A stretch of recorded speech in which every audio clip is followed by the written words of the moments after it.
¿Qué tal, gente? ¿Cómo va? Bueno, espero que bien. 9 de la mañana, ya es el cuarto que hago de estos, con distintas configuraciones y con distintas cantidades.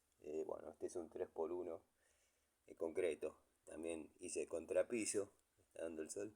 Espero que se haya visto algo. Hice contrapiso, la carpeta la estoy haciendo en concreto, amuré caños.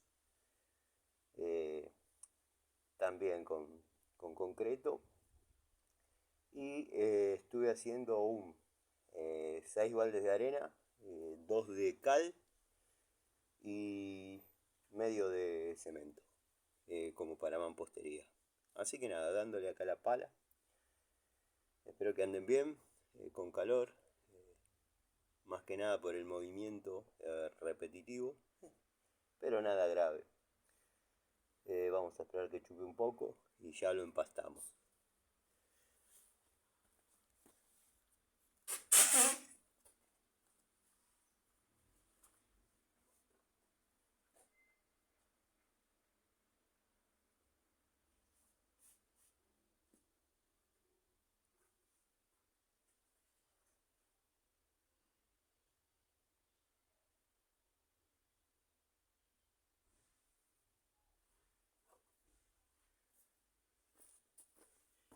No quiero acelerar las cosas, pero tampoco les quiero robar tiempo, viendo cómo,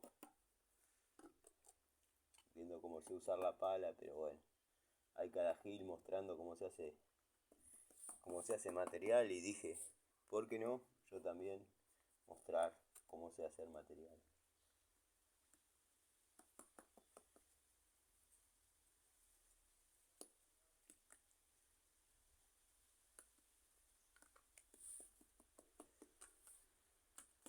Le da el sol justo.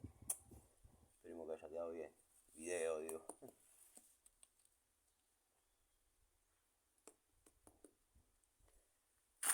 Hoy sí o sí, charlita, algunos escondritos de que estoy haciendo contrapiso. Como el agua.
Bueno, gente, ahí quedó.